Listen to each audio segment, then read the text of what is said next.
It is the world that has been pulled over your eyes to blind you from the truth. What truth? That you are a slave, Neo. Like everyone else, you were born into bondage, born into a prison that you cannot smell or taste or touch. A prison for your mind.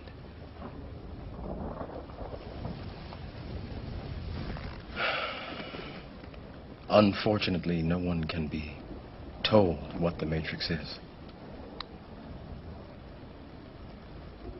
You have to see it for yourself.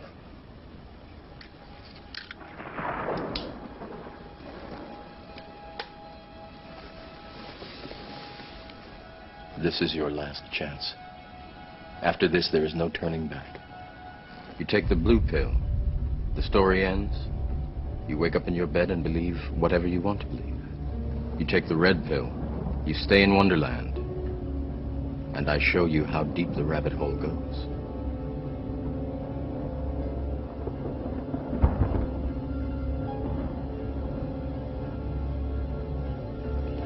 Remember, all I'm offering is the truth, nothing more.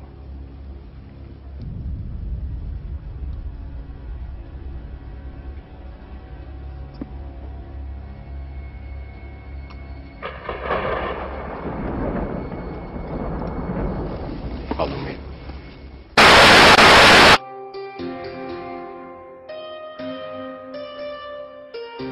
A common misconception among people is that any rule or regulation that governs them falls under one category: law. But there are many other forms of law that people abide by without realizing that they simply do not apply to them. Another misconception is that a nation's constitution gives us our rights. A constitution does nothing more than list the rights that we already have. We are born with inalienable rights, endowed to us by our Creator. They are not given to us, and they cannot be given away. The most a person can do with a right is choose whether to exercise it or not. Maritime Admiralty law is what's known as the law of the water. It is superseded by civil law and only applies to those who willingly contract themselves into it. The definition of Admiralty law is a body of private international law governing the relationships between private entities which operate vessels on the oceans. Let's look at how and why a form of law that is fashioned to govern corporations, businesses, and vessels has imposed its rule over natural human beings. This is all done through a form of word magic. A simple perversion of language has made it possible to convince people around the world that these alternative laws apply to them. One of the predominant beliefs in modern culture is that licenses, permits, registrations, and other forms of documentation are required to operate motor vehicles, use public roads, build structures and establishments, engage in free enterprise, and much more. Sadly, these beliefs are based on little to no investigation whatsoever, and are false. This belief structure is perpetuated by Maritime Admiralty law. This form of law was originally created to govern ships docking in foreign nations for the import or export of products and resources. It deals with banking and merchant affairs, not civil affairs. When a product is taken off of a ship and brought into a foreign land, that nation takes custody of the resource and accounts for it with a certificate. That certificate marks the birth date of that product in the custody of the respective nation.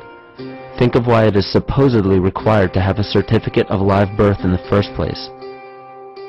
The Barron's Dictionary of Banking Terms defines a certificate as a paper establishing an ownership claim.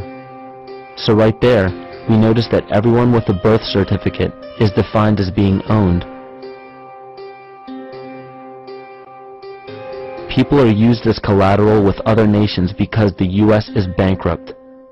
The United States declared bankruptcy on March 9th of 1933. At this point, the U.S. began taking out loans from a private, non-government affiliated corporation called the Federal Reserve. With no money to pay back the loans, the United States began using the citizens as collateral. All birth and marriage certificates are literally warehouse receipts.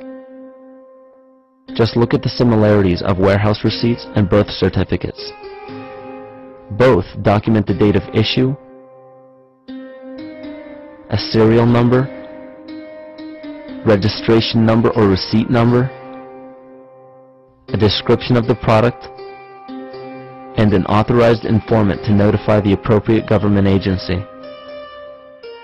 With all of this information being readily available, the majority of people are unaware of their involvement with maritime admiralty law.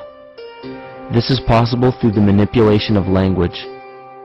This admiralty law changed the meaning of the word person from a natural living person to a corporation. Driver's licenses, vehicle registrations, auto insurance forms, building permits, gun permits, work permits, tax filing documents, birth and death certificates, traffic citations, and many other forms of documentation that were once believed to be absolutely necessary only applied to persons or corporations. Upon signing such a legal document, you are indirectly waiving your rights under the Constitution and lowering your status to that of a corporation that is created with the same exact name as you. The only way to reconcile your true name from the name of the corporation is to take notice that the corporation has its name in all capital letters. This is known as capitis diminutia maxima. You may take notice that your driver's license, birth certificate, social security card, insurance cards, and more use all capital letters to legally represent the corporation with your name, not you. The corporation is known as an artificial person, whereas you, the human being, are known as a natural person. This deception goes even deeper when it comes to the courts that we attend. When showing up to court, you will notice that there are seats for witnesses behind a wooden fence or barrier. The defendant must cross through the entrance to the other side of the barrier where the plaintiff and judge sit. This act symbolizes the boarding of a ship. At this time, business can be conducted in maritime admiralty law. The judge, acting as captain or banker, is responsible for settling the balance between the two sides. This is why there is always a monetary value involved in any court case. The captain is simply dealing with banking and merchant disputes. Once the balance is paid, the case is closed. To turn the court case away from admiralty law where your rights are not protected, you must avoid agreeing to represent the artificial person. This is done by stating that you are the natural person. You don't have a first or last name because those imply corporate title. In a court case, you may state that the court takes judicial notice of your honor's oath of office. Every judge must take an oath of office to practice law, yet you must make it clear to the court and the jury that the judge is acting as judge and not banker. Remember that you are a natural human being of the earth. You are not governed by anything but your own consciousness. Laws are created within a society. The society that created the laws we see being enforced today is called the Law Society. Yet the most beautiful part of this entire deception is the fact that we are not part of the Law Society, so their laws do not apply to us. Judges, lawyers, and law enforcement officers, they're all part of a society. Within that society, they've created their own language that's deceptively similar to English. They have these little things called statutes, acts, and regulations that seem like laws, but they really only apply to those within their society. So that basically means all the traffic violations, minimum age requirements, and everything except for damage to another person or their property doesn't really apply to the natural person. Laws only apply to those within the Law Society. The game being played is an illusion. You can simply choose to open your eyes and reclaim the freedom that you were born with, bound by nothing but the limits of your imagination. These are just a few examples of assuring that your rights are being protected. By far, the most important line of defense against this deception is to be aware of the perversion of language, and be absolutely aware of how you form your beliefs and concepts.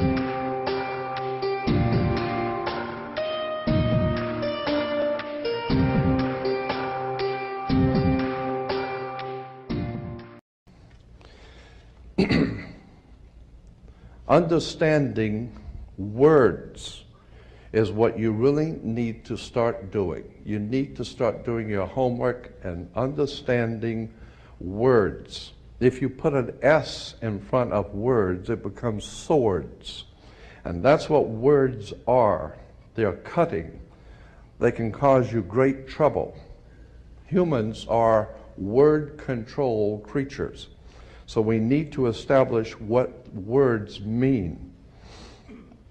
Again, when we talk about law, there's a Roman maximum in law that says, "For he that would be deceived, let him." Simply meaning, if you are so ignorant as to be deceived, then that's your business, that's your problem. So you need to do your homework and find out what the words mean, especially in relation to law and government. Because there is a world of occultism that is operating today throughout the world, in which you use certain words, and when those words are used in a court, they don't mean the same thing at all.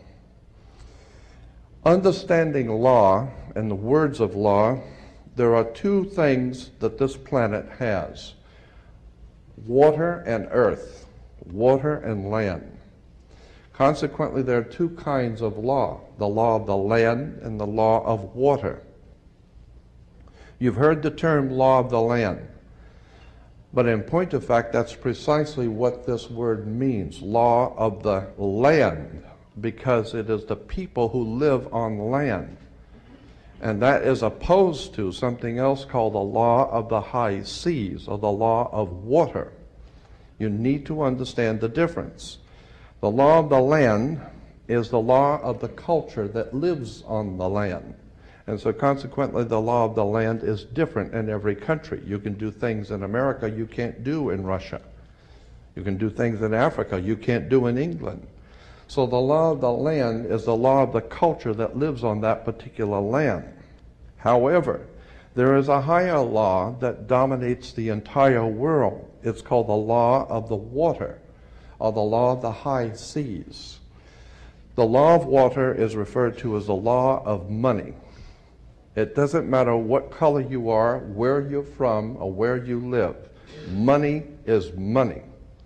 And anytime you're doing banking or using money, you are now under the law of water, Maritime Admiralty. If you go back in history, in ancient history, where all of this began, back in the land of Canaan, and you probably have heard in the Bible, the land of Canaan.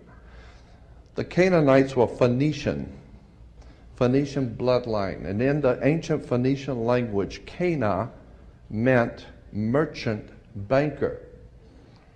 The very word merchant comes from mer, M-E-R, for the sea, for water. As a mermaid, we have merchant. Merchant bankers. Let me give an example of the difference between the law of water and the law of the land. The law of water, as I said, is a law of banking, money, as opposed to the law of the custom of the people, or the law of the land.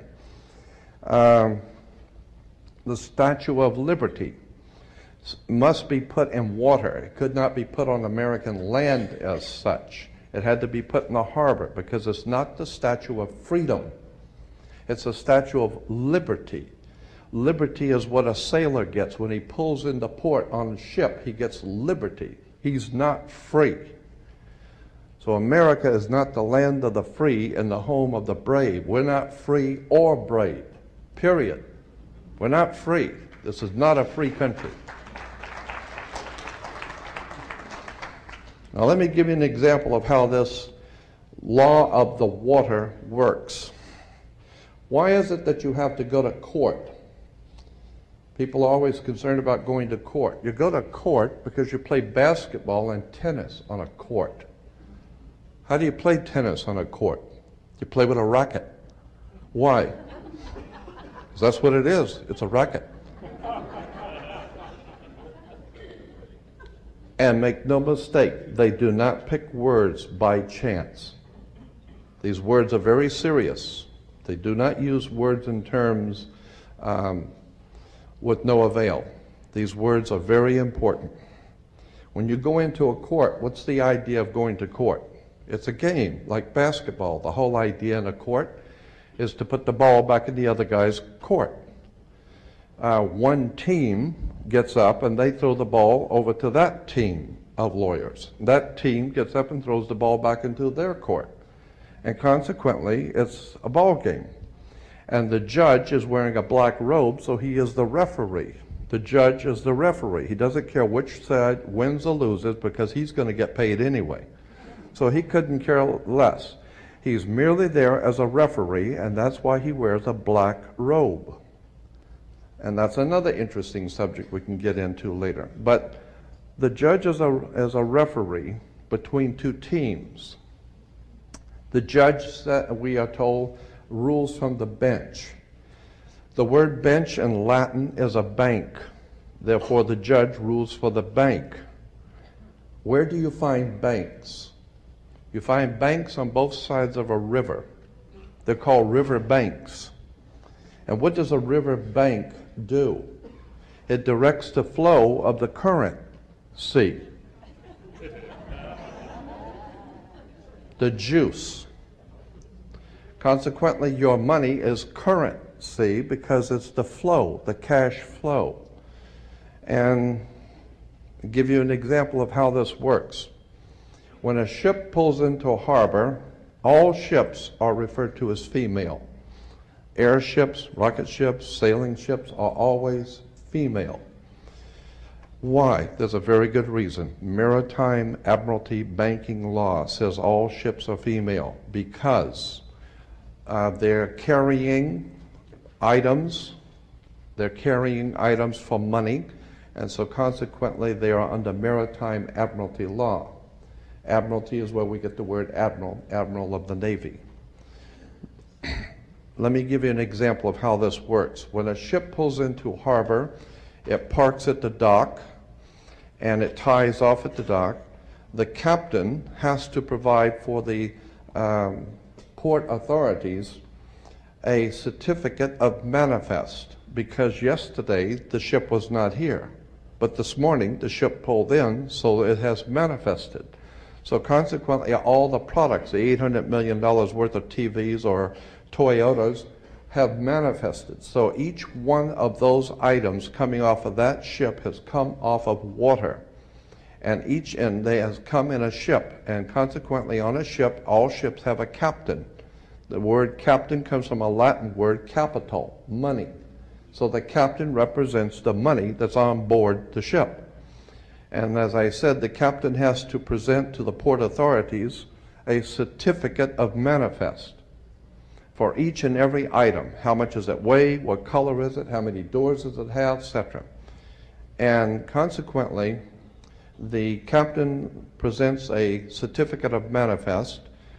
The ship is sitting in its berth. Wherever a ship sits when it docks is called its berth. She sits in her berth, berthing a ship. Consequently, all the items, as I said, coming off that ship represent money. They came in on water. They are Maritime Admiralty product. And this is true all over the world. Now, when you were born, your mother's water broke. And when your mother's water broke, you came out.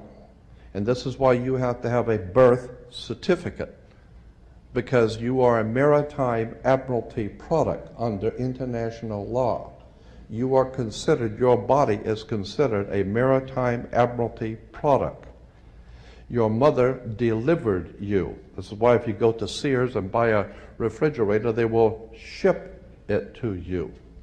They will deliver it. And that's why you were in your delivery room. Your mother was delivering a product. Maritime Admiralty, you came down your mother's birth canal. And once you, and as you're taking one of the televisions or the cars off the ship and it falls down and breaks, that's all right. Sometimes they're stillborn, so consequently you've lost money on that one. Therefore, you have to have a death certificate, and it's always signed by the dock. The doc has to sign your birth certificate and your death certificate. All of these words and terms are Maritime Admiralty banking words. And therefore, if you understand lawyers and judges and courts and government are all under international maritime admiralty law. All religions, all churches in the world operate under maritime law. This is why all churches are divided into denominations, like 20s and 50s and 100s. Serious. This is why they're called denominations, because all churches are nothing more than the product of maritime admiralty banking. It's an extraordinary story of occult treason, high treason and crimes against the state. Make no mistake about it, there has never been a country on the face of the earth as far back into history as you can go. There has never existed a country in which the people rose up and demanded their right to be free. Never. The concept of human, spiritual, intellectual, and physical freedom is a totally concept that has never, ever existed on the earth. The only time that has ever come into existence was the founding of this country, where it was understood that we were sovereigns and we owned our bodies, and consequently, since 1868, we're now on the International Maritime Admiralty Law. Think about this. When cowboys in Indian movies, when the cowboys would ride into town, they'd get off the horse, they were wearing guns. How come they could walk into a bar carrying guns?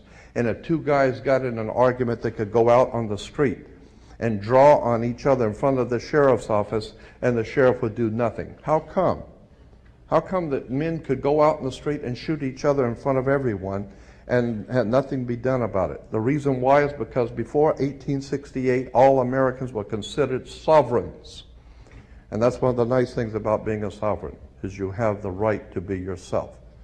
And consequently, you need to understand that in one last point I'm going to make before I introduce your speaker, that in 1868 there was a corporation founded.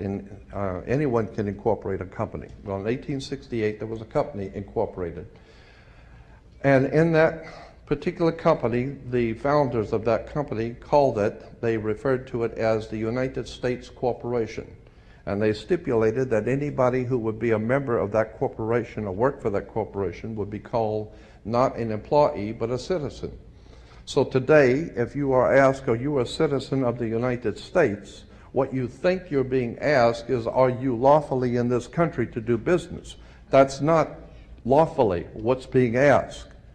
They didn't ask if you're in America lawfully. They ask you a specific question. Are you, of your own volition, out of your own mouth, testifying that you are a citizen of the United States?